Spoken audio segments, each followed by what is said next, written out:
And the end of this chapter also focuses on that. So let's take a quick look at some practice problems. So this is Practice the Skill 9.29. So these are from your textbook.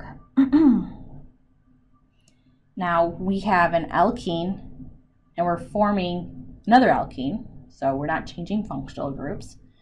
However, we have more carbons. So you had 1, 2, 3, 4, 1, 2, 3, 4, 5, 6 carbons. So going from 4 to 6 carbons is what's happening here. So what are the reactions that we would need to do to go from our starting material alkene to our product alkene?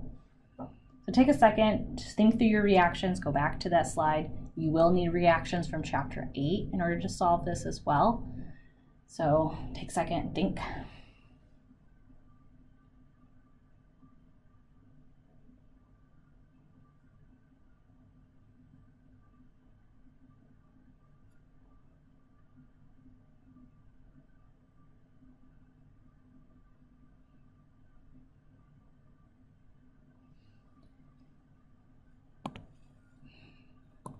So right now we have only so many reactions, what I keep calling our tool belt. And so we cannot alkylate an alkene right now. So we can't just add on, say, this ethyl group that we seem to be missing here. And so we do know that we can alkylate alkynes. And so why don't we try to get to the alkyne? So we can't really get to the alkyne directly from the alkene, so we do want to brominate first because we do have the ability to, with a vicinal or geminal dihalide, use excess sodium amide and water to get to a terminal alkyne. So we can't do it, we can't go straight to the alkyne from the alkene. So let's add in some Br2 and the carbon tetrachloride as just our solvent. So we are just brominating our alkene. So we'll add, bromine here and a bromine here.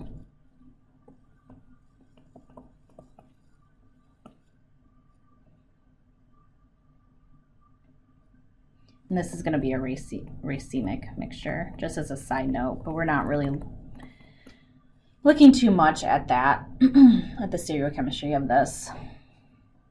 Okay, so that was step 1. Step 2 here, now we can form our alkyne. We're going to use our excess sodium amide, followed by water. So, as you know, how this mechanism goes, you're going to be we're doing an elimination reaction. So you're pulling a hydrogen, pushing the electrons in, popping off a bromine.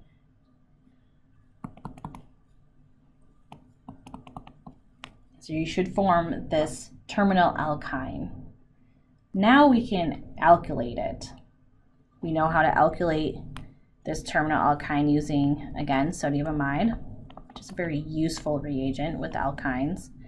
And then we're going to use ethyl iodide because we see that we have an ethyl here, 1, 2, 1, 2, but we don't have this ethyl. So we want to add that on.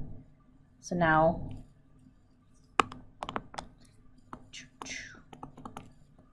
we have this.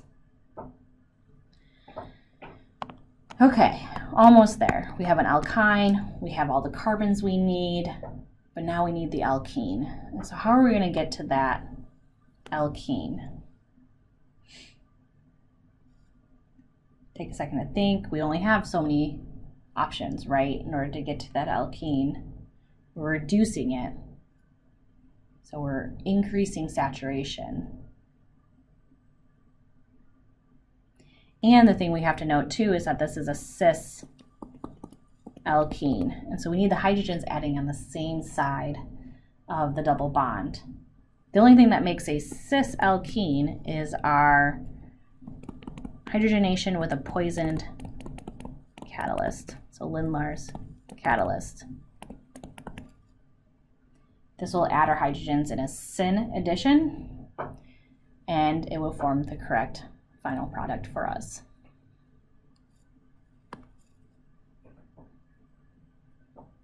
Okay, let's do another practice problem. I just want to check on time here. Just one more, we'll do one or two more practice problems. So in this example here, we're going from an alkene. So say that to yourself. You have an alkene to an aldehyde. Are we able to go directly from the alkene to the aldehyde? No. So what do you think we have to do first? What can we go from to get an aldehyde? We definitely know we can go from an alkyne to an aldehyde, right? So that would be a hydroboration oxidation reaction that we could use to go from a terminal alkyne to the aldehyde.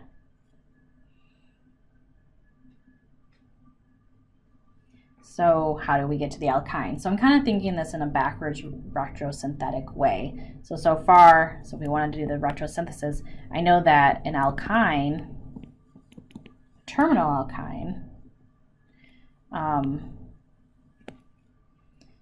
we need 1, 2, 3, 1, 2, oops. Make sure we have all our carbons, 1, 2, 3, 4, 1, 2, 3, 4.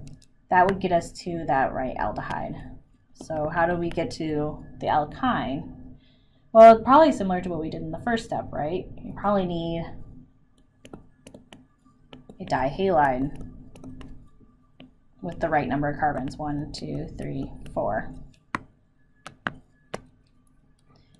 And then how did we get to that dihalide? Well, we probably started with a 4-carbon alkene, which is our starting material.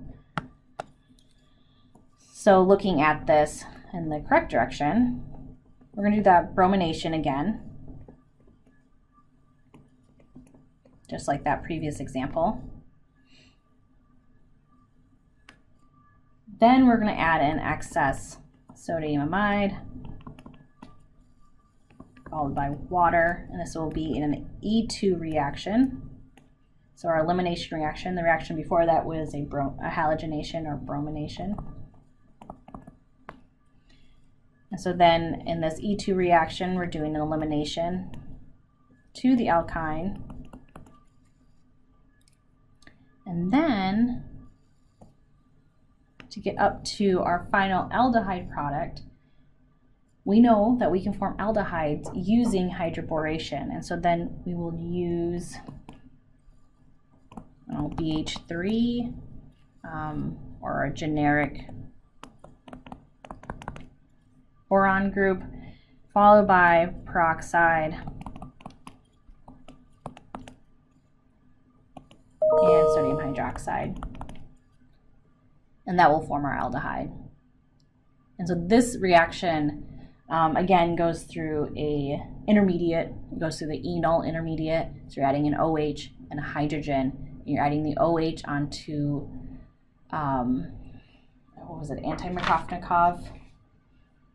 Yes, so you're adding your OH onto the less substituted carbon and your hydrogen on the more substituted carbon to form the enol, and then you're tautomerizing into that aldehyde.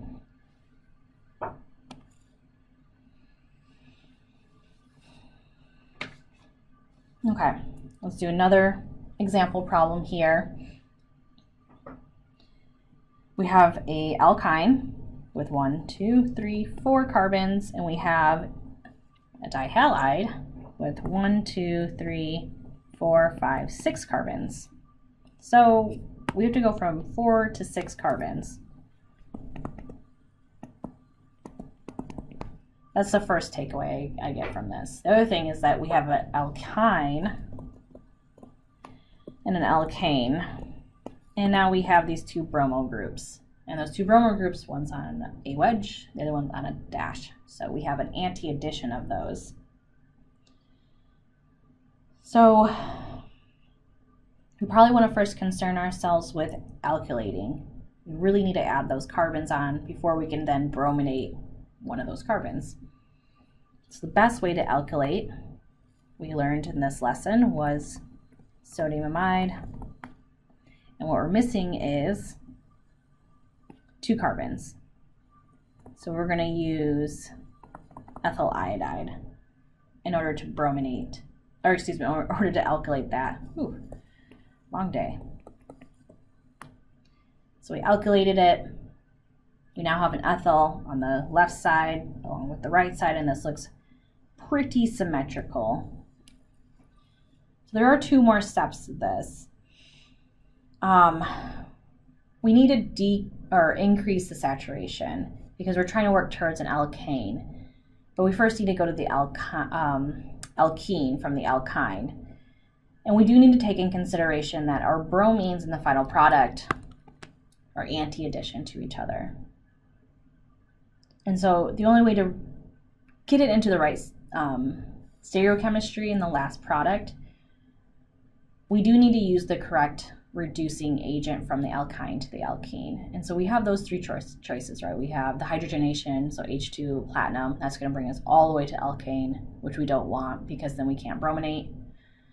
You have your dissolving metal reduction, and that gives us a trans alkene. And then you also have your poison catalyst one, which gives us a cis. So we don't want cis because we can't do the addition we want to do then at the end. And so we are going to do the dissolving metal to get the trans alkene. That just looks so funny. There we go. So that was the trans alkene is formed. This was an anti-addition of the hydrogens onto that. And now we can brominate. And so we are going to use Br2 and carbon tetrachloride and do this halogenation step, which is an anti-addition. And so we're all set. I do want to note that this is a meso compound. Our final resulting product. We have, your bromine here, your bromine here.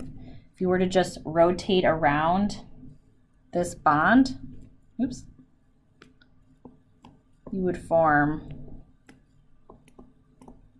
this, and you do have a plane of symmetry. And so this compound is meso.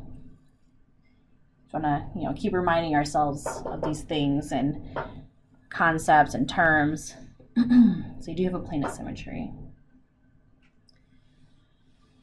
And this also highlights even further why we couldn't use the cis or form the cis alkene to get the right product. Okay, so we have 2 more problems, so I'm just going to go through the 2 problems. Okay.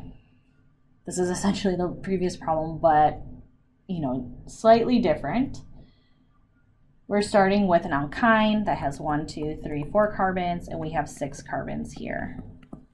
So 4 to 6 carbons. So we need to be adding on more carbons. And then again, we see that we have 2 bromo groups. They are added in an anti-addition. So one's on a wedge, one's on a dash. And so let's do the same thing as before. Let's make sure that we alkylate this first. So we're going to use sodium amide, and we're going to add on an ethyl group.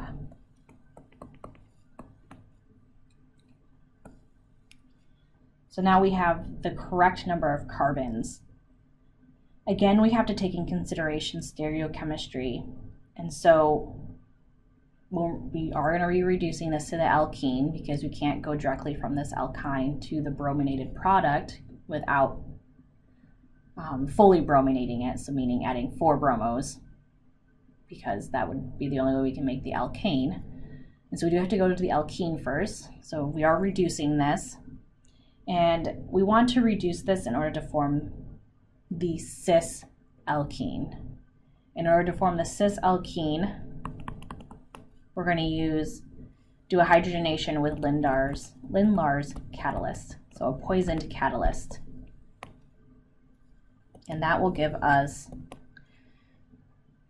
the cis alkene. Now, what if we had made the trans alkene? So in case you're not following why we don't want to make the trans alkene, we can do it both ways and see what ends up happening. So if we had done the sodium metal with ammonia, so the dissolving metal reduction, we get the trans alkene. Now, to get this brominated, we're adding Br2 again. We can have it in a solvent, carbon tetrachloride. This will be an anti-addition.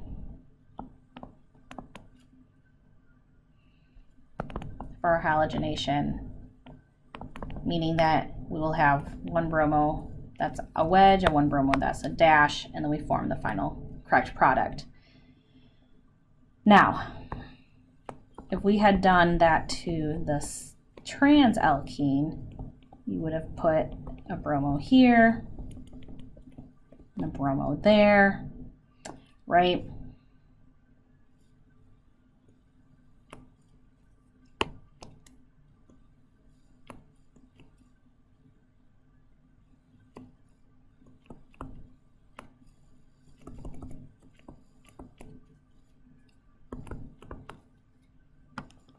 Let me get rid of that since it's not supposed to be there. And then we want it to look like how it's drawn in that original, how it's drawn here. You're rotating around that bond. Oops, missing him. Supposed to be two ethyls there. So there's that. Oh, let's try that again. So this stays the same. This bromine.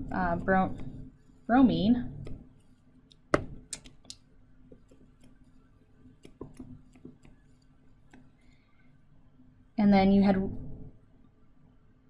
2, 3. Oh, sorry. It should just be an ethyl. I don't know why I keep adding way too many here. 1, 2. Okay.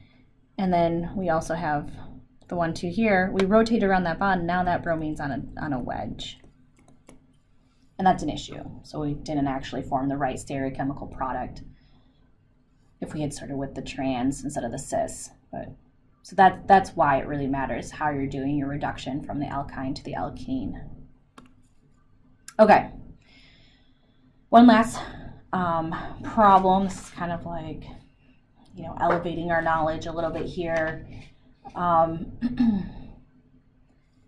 basically deuterium, or the isotope of hydrogen, where it has one proton and a neutron in the nucleus, is chemically similar to just a proton. This is commonly used in order to tag things, especially if we're trying to monitor a biological pathway. And so people can add in deuterium as if it's hydrogen and be able to follow what's happening in a reaction. So we can propose a synthesis for this transformation. And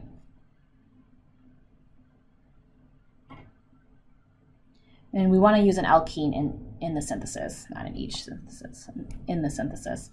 And so anytime there's a hydrogen, we're just going to pretend it's a deuterium. And what we first see is that we have an alkyne, and we're going to an alkane. So we're increasing saturation, meaning we're adding hydrogens. We also see that we have a deuterium and a hydroxide. And so that's the same hydrogen and a hydroxide. So we're doing a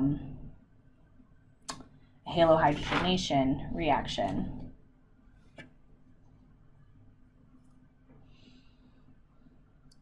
Oh, sorry.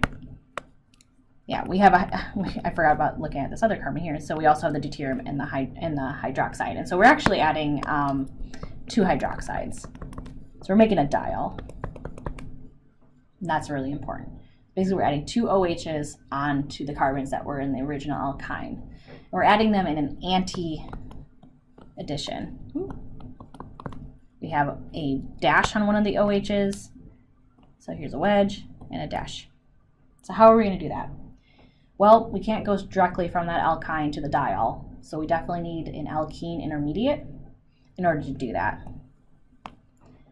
So 1, 2, 3. So what am I? 1, 2, 3, 4, 5, 6. 5, 6. 1, 2, 3. Okay. So to go from one to the other, again, we have to take in consideration how we're reducing this alkyne into an alkene. Do you want to form a cis or do you want to form a trans? We really want to make sure it's set up in order to form the correct anti-diol product in the end. And so we're going to form the trans. That will get us into the right stereochemistry, or in the right configuration in order to form the correct product. So I'm going to add in sodium and ammonia, so our dissolving metal reduction. And that should give us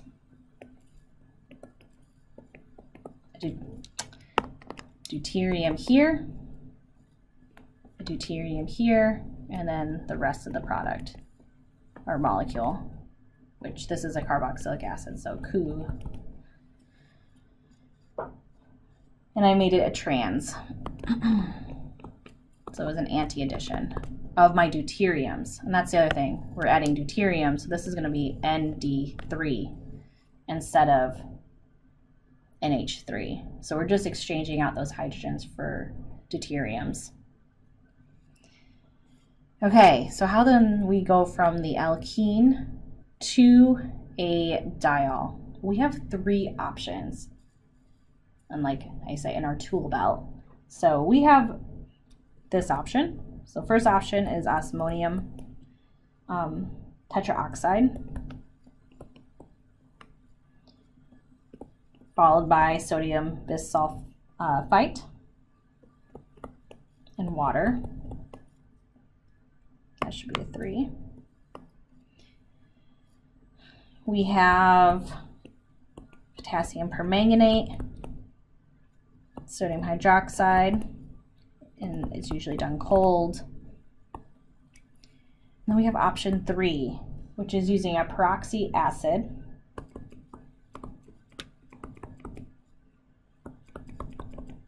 in acid. Okay, so those are our 3 options. The first 2 will be forming the syn product. So it adds a OH, say on a wedge, and the other OH on a wedge too. So if we had something, you know, it was adding to. So it's going to be adding in the syn addition. They're adding on the same. And same with this one. But we know that we need a wedge and a dash for our product to be in the anti-conformation. Unfortunately for us, this last reaction here, we'll add on the 2 OHs in an anti way. Our our selective way. Okay, so that means we're going to be using our peroxy acid,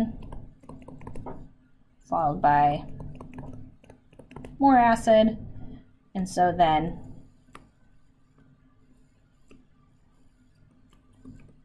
and we have to do this with, oh no, we're good. We don't have to do with deuterium because we already have our deuterium on there.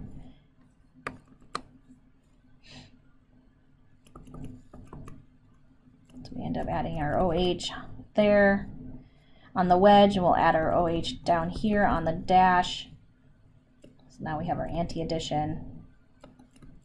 And then we add our Cu. So make sure I have all my carbons. 1, 2, 3, 4, 5, 6.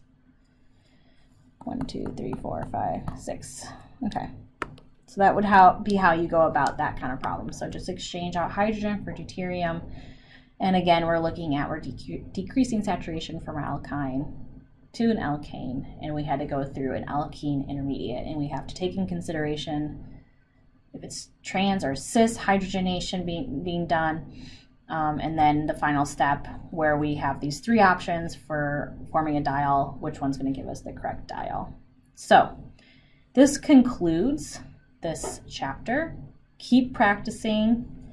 Feel free to reach out to me if you need any help, and good luck.